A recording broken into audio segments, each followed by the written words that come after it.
Hello दोस्तों, कैसे हैं आप। आशा करती हूँ अच्छे होंगे। आज की हमारी ये कहानी शायद मेरी ही गलती थी कि उस दिन गली में उन लड़कों ने मुझे छेड़ा। अंजलि को इस बात का पछतावा हो रहा था कि क्यों वो घर से छोटे कपड़े पहनकर निकली। खैर, इसके बाद अंजलि को एक ऐसे व्यक्ति से प्रेरणा मिली जिसकी उसने कभी उम्मीद नहीं की थी। तब अंजलि को एहसास हुआ कि वह गलत नहीं थी। जब मुझे अपने कॉलेज में एक वाद विवाद प्रतियोगिता में विजेता घोषित किया गया तो मैं बहुत खुश थी। अपनी जीत का जश्न मनाने के लिए मैं शाम को खरीदारी करने निकली। बाजार में इस सीजन की सेल का आखिरी दौर चल रहा था। मैंने अपनी सबसे अच्छी सहेली रिया को फ़ोन करके मेरे साथ बाजार चलने के लिए कहा। रिया और मैंने अपने अपने ऊपर कई जूते और कपड़े आजमाए। रिया ने अपने लिए एक जोड़ी जूते खरीदे।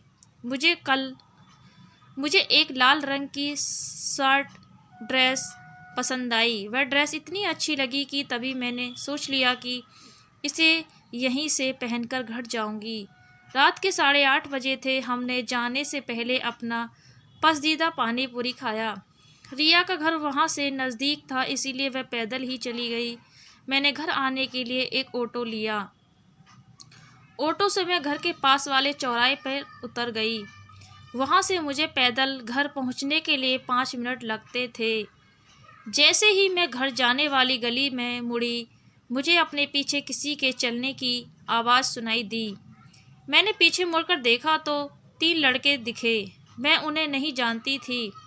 मेरा घर दूर से ही दिखाई दे रहा था, इसीलिए मैं तेज़ी से चलने लगी। उन लड़कों ने मेरा पीछा किया। उनमें से एक ने सीटी बजाते हुए कहा, क्या मस्त लग रही है। अरे तू, मस्त ड्रेस है। मैं एकदम डर गई। मुझे समझ में नहीं आ रहा था कि मुझे क्या करना चाहिए, इसलिए मैं दौड़ने लगी और वे मेरा पीछा करने लगे। देखते ही देखते एक ने पीछे से मेरे स्तनों को पकड़ लिया और दूसरे ने मेरे नितंबों पर चुटकी काट ली। इससे पहले कि मैं कुछ कह या कर पाती, वो तीनों हंसते हुए भाग गए।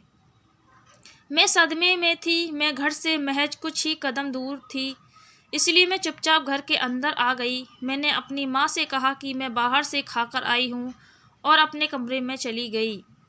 मैंने सोने की बहुत कोशिश की, लेकिन नींद नहीं आई। अगले दिन मैंने अपनी माँ को बताया कि मेरे साथ क्या हुआ था। उन्होंने मुझे गले से लगा लिया और कहा कि अब से जल्दी घर आ जाया करो। उसने मुझसे यह भी कहा कि ज़रा अपने कपड़ों का भी ध्यान रखा करो। मम्मी ने कहा कि तुम समझदार हो बेटा और अपना भला बुरा जानती हो।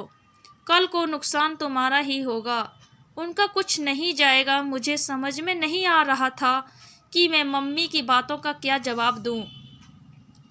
मैंने अपने सूटकेस में रखी सभी छोटी पोशाकें फेंक दी और अगले दिन लंबा कुर्ता और जींस पहनकर कॉलेज गई। मैंने सोचा उस दिन गली में मेरे साथ जो कुछ भी हुआ, शायद उसके लिए मैं ही दोषी थी, क्योंकि एक तो देर रात घर आ रही थी, वो भी छोटे कपड़े पहनकर। घूम फिरकर बार बार वही घटना याद आ रही थी, इसीलिए मैं आखिरी की 2 क्लास छोड़कर घर चली आई। जब मैं घर आई तो देखा कि हमारी घरेलू नौकरानी कमला दीदी सोफे की धूल साफ कर रही थी। वह काफ़ी फैशनेबल थी और अपने तरीके के कपड़े पहनती थी।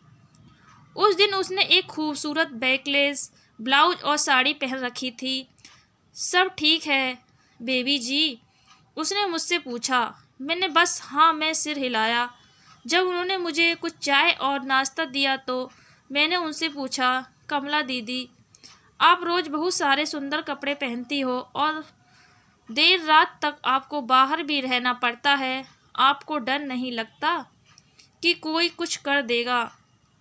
वह हंसने लगी और बोली, बेबी जी, जो छेड़छाड़ करते हैं वो अक्सर डरपोक होते हैं।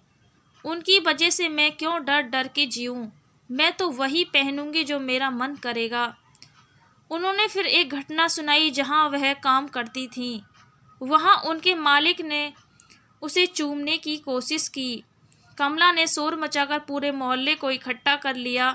फिर मालिक की पिटाई हुई और उसे सबक भी सिखाया गया। कमला ने मुझसे कहा, कसूर आपकी ड्रेस का नहीं है, गंदी तो उनकी आंखें हैं। बिंदास जियो और चुप मत रहो। शर्म उनको आनी चाहिए, हमको नहीं। वह अक्सर देर शाम तक घरों में काम करती हैं, इसलिए हमेशा अपने पर्स में लाल मिर्च पाउडर लेकर चलती हैं। बहादुर बनना और हमेशा तैयार रहना ही उनका मंत्र था। मैंने कमला दीदी को उनके प्रेरणादायक शब्दों के लिए धन्यवाद किया। मुझे उसकी बात सुनकर बहुत राहत मिली और आखिरकार रात को मैं चैन से सो सकी। अगली सुबह कॉलेज के लिए तैयार होने से पहले मैंने अपना सूटकेस निकाला और वही लाल रंग की ड्रेस पहनी जो मैंने उस दिन खरीदी थी। क्या लड़कियों के साथ सड़कों पर होने वाली छेड़खानी की मुख्य वजह उनकी ड्रेस है? दोस्तों कमेंट में ज़रूर बताना। दोस्तों अगर वीडियो अच्छी लगी हो तो एक लाइक कर देना और चैनल को सब्सक्राइब नहीं किया है तो प्लीज़ कर देना। धन्यवाद। फिर मिलूंगी एक नई कहानी के साथ।